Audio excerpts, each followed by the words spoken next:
പണം നമുക്ക് വേണ്ടി പണിയെടുക്കുന്ന ഒരു തൊഴിലാളിയാണ്. അതുകൊണ്ട് തന്നെ നാം പണത്തിനെ സേവ് ചെയ്തു തുടങ്ങണം.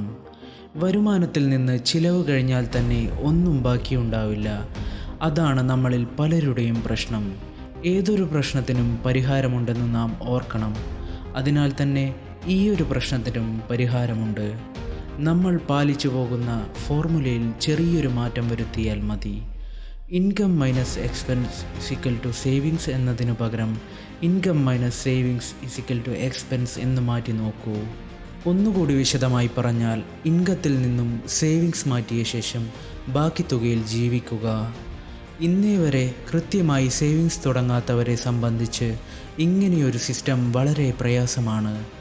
ആ പ്രയാസത്തെ നമുക്ക് 50-30-20 റൂൾ കൊണ്ട് തരണം ചെയ്യാം.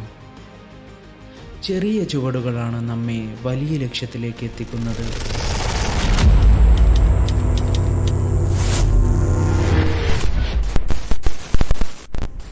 ആദ്യം വരുമാനത്തിൻ്റെ 20% നല്ല രീതിയിൽ നിക്ഷേപിക്കണം. 50% അത്യാവശ്യ ചെലവുകൾക്ക് മാറ്റിവയ്ക്കാം. വീടിൻ്റെ വാടക, ഭക്ഷണം, ട്രാൻസ്പോർട്ടേഷൻ, ഹെൽത്ത് ഇൻഷുറൻസ് തുടങ്ങിയവ ഇതിൽ ഉൾപ്പെടുത്താം. ബാക്കി വരുന്ന 30% ആവശ്യമാണ് എന്നാൽ അത്യാവശ്യമില്ല എന്നുള്ളവയ്ക്ക് മാറ്റിവയ്ക്കാം. പുതിയ വസ്ത്രങ്ങൾ വാങ്ങുക, EMI പേയ്മെൻറ്റ്, നമ്മുടെ ലൈഫ് സ്റ്റൈൽ തീരുമാനിക്കുന്നത് ഈ 30%. ഇങ്ങനെയൊരു അറിവ് നമ്മളിൽ പലർക്കും അന്യമാണ്. സാമ്പത്തിക വിദ്യാഭ്യാസമാണ് ഓരോ വ്യക്തിയെയും ഉന്നതിയിലേക്ക് എത്തിക്കുന്നത്. എന്നാൽ നമ്മുടെ സ്കൂളുകളിൽ ഇന്നും അത് ലഭിക്കുന്നില്ല. നന്നായി പഠിക്കുക, നല്ല ജോലി നേടുക, കിട്ടുന്ന തുകയിൽ ജീവിക്കുക എന്നതാണ് സ്കൂളുകളിൽ നാം പഠിച്ചു കാണുക. ഈ കാര്യത്തിൽ എതിരഭിപ്രായം വിലപ്പോകില്ല. കാരണം ഇന്നും മണി മാനേജ്മെൻറ്റ് അറിയാത്തവരും അതിൻ്റെ ഗുണം അനുഭവിക്കാത്തവരുമാണ് നമ്മളിൽ കൂടുതൽ. സ്കൂളുകൾ ഇന്നും പിന്തുടരുന്നത് വ്യാവസായിക വിദ്യാഭ്യാസമാണ്. ആ വിദ്യാഭ്യാസം എന്നും നമ്മെ ജോലിക്കാരായി നിലനിർത്തും. എന്നാൽ വളർന്ന തലമുറ സാമ്പത്തിക സാക്ഷരതയെക്കുറിച്ച് ബോധമുള്ളവരാണ്.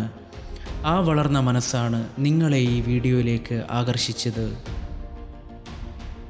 സേവ് ചെയ്തു തുടങ്ങാൻ ആദ്യം ഒരു 0 ബാലൻസ് അക്കൗണ്ട് തുടങ്ങണം.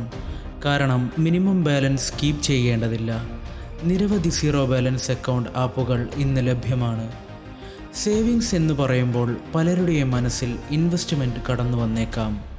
ഇൻവെസ്റ്റ്മെൻറ്റിനെ കുറിച്ച് ചിന്തിക്കുന്നതിന് മുൻപ് ലൈഫിലെ റിസ്കുകൾ റെഡ്യൂസ് ചെയ്യണം. അല്ലെങ്കിൽ അത്യാവശ്യ സമയങ്ങളിൽ നിങ്ങളുടെ അസറ്റുകൾ നഷ്ടത്തിൽ വിൽക്കേണ്ടി വരും.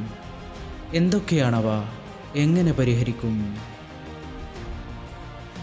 അതെ, ഈ ചിന്ത നിങ്ങളിൽ ഉണർന്നുവെങ്കിൽ നിങ്ങൾ ശരിയായ വഴിയിലേക്കാണ് പോകുന്നത്.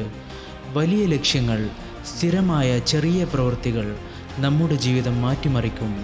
അതുറപ്പാണ്.